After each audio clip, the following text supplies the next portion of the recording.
اللہ رب العالمین نے جتنی بھی عبادات کو ہم پر لازم فرمایا، ان عبادات کو محض ایک رسم کے طور پر، رواج کے طور پر یا ایک پریکٹس کے طور پر لازم نہیں فرمایا گیا، بلکہ ہر عبادت کا کوئی نہ کوئی تاریخی پس منظر ضرور ہے۔ ہم ان ایام میں دیکھیں کہ ہم اللہ رب العالمین کی بارگاہ میں اپنی قربانیاں پیش کرتے ہیں۔ اس کا تاریخی پس منظر کیا ہے؟ اس کو آپ صلی اللہ تعالیٰ علیہ وآلہ وسلم نے فرمایا کہ سنت ابیکم ابراہیم، یہ تمہارے والد حضرت ابراہیم علیہ السلام کی سنت مبارکہ ہے۔ قرآن کریم میں تفصیل کے ساتھ اس واقعے کو بیان فرمایا گیا کہ جب حضرت ابراہیم علیہ السلام کے لخت جگر حضرت اسماعیل علیہ السلام بلوغت کی عمر کو پہنچے تو اللہ رب العالمین نے خواب میں حضرت ابراہیم علیہ السلام سے قربانی کا تقاضا کیا، اور قربانی سے متعلق آپ کو خواب میں اشارہ کیا جاتا ہے کہ اپنی پیاری چیز کی قربانی کریں۔ اب ابتداً حضرت ابراہیم علیہ السلام کبھی کسی چیز کو اللہ کی بارگاہ میں قربان کرتے ہیں، کبھی کسی جانور کو اللہ کی بارگاہ میں قربان کر کے ان جانوروں کا گوشت صدقہ کر دیا جاتا ہے، لیکن بار بار یہ تقاضا کیا جا رہا ہے، بار بار وہی خواب میں اس چیز کو دہرایا جا رہا ہے کہ اپنی سب سے پیاری چیز کی قربانی کرو۔ اور پھر حضرت اسماعیل علیہ السلام کو دکھایا جاتا ہے کہ اپنی پیاری چیز کی قربانی کرو، یعنی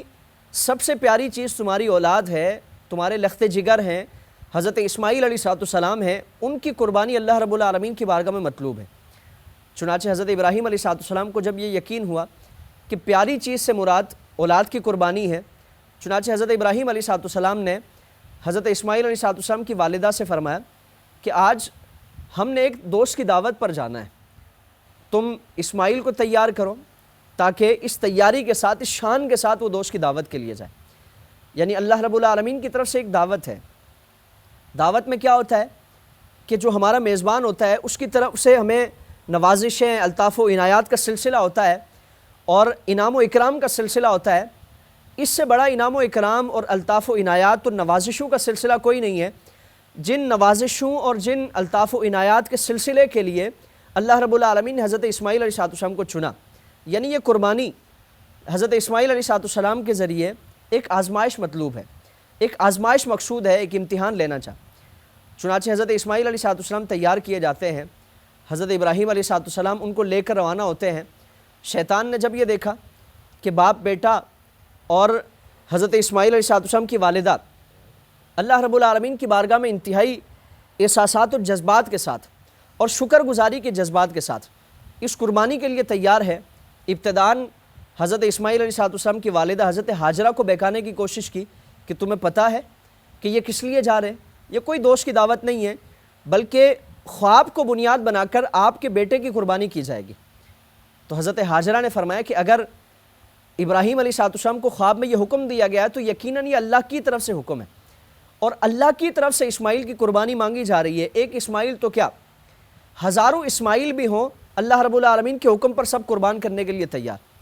چنانچہ یہاں سے ناکام ہو کر، نامراد ہو کر حضرت ابراہیم علیہ السلام کے پاس حاضر ہوا اور عرض کرنے لگا کہ ایک خواب ہے، اس کی کوئی حقیقت نہیں ہے، خواب خواب ہوتے ہیں، خواب میں انسان کچھ بھی دیکھ لیتا ہے، آپ خواب کو بنیاد بنا کر اپنے لخت جگر کو، اپنے اکلوتے بیٹے کو ذبح نہ کریں، یہ خواب ہے، شاید حقیقت نہ ہو۔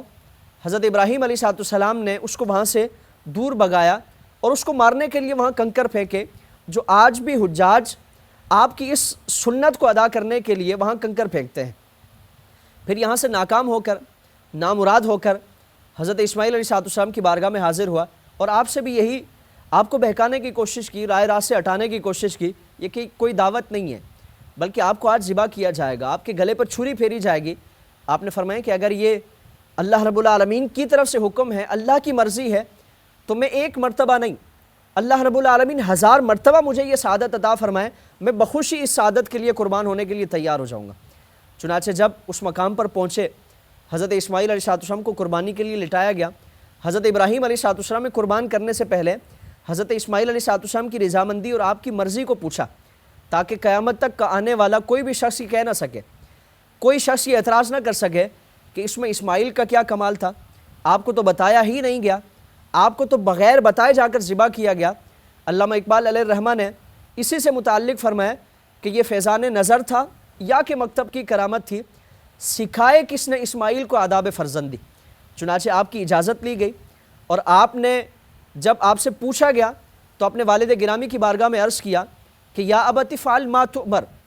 کہ آپ صرف قربان کرنا نہیں، صرف ذبح کرنا نہیں، بلکہ آپ کو اگر اس کے علاوہ بھی کوئی حکم ہوا ہے آپ کر گزریے، ستجدنی انشاءاللہ من الصابرین، اگر اللہ نے چاہا تو آپ مجھے صبر کرنے والا پائیں گے۔ چنانچہ آپ کی قربانی کی گئی۔ حضرت ابراہیم علیہ السلام نے حضرت اسماعیل کے کہنے پر اپنی آنکھوں پر پٹی باندھی، جب پٹی کو کھولا گیا تو حضرت اسماعیل علیہ السلام آپ کے پاس کھڑے مسکرا رہے ہیں، اور آپ کی چھری کے نیچے ایک مینڈا ہے جسے جنت سے لا کر آپ کی چھری کے نیچے اس کو لٹایا گیا، اور آپ نے اس مینڈے کو ذبح کیا گیا، مینڈے کو ذبح کیا۔ اس سے متعلق قرآن کریم نے فرمایا کہ وَفَدَيْنَاهُ بِذِبْحٍ عَظِيمٍ، کہ ہم نے اس قربانی کو ایک ذبح عظیم کا ٹائٹل عطا فرمایا، اس کا ایک بڑا اعزاز اور بڑا پروٹوکول عطا فرمایا، اور اسی قربانی کو اللہ رب العالمین نے رہتی دنیا تک کے مسلمانوں کے لیے جو صاحب حیثیت ہے، صاحب ثروت ہے، ان پر لازم فرمایا، ان پر واجب فرمایا، جس کی حیثیت ہے، اس نیت کے ساتھ کہ یہ حضرت ابراہیم علیہ السلام کی قربانی ہے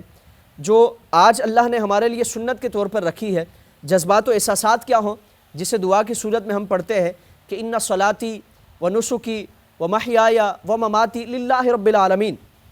کہ صرف یہ جانور نہیں بلکہ میری نماز، میری قربانی، اور صرف قربانی اور نماز نہیں بلکہ اگر دین پر کوئی کڑا وقت آتا ہے تو میری جان بھی حاضر ہے،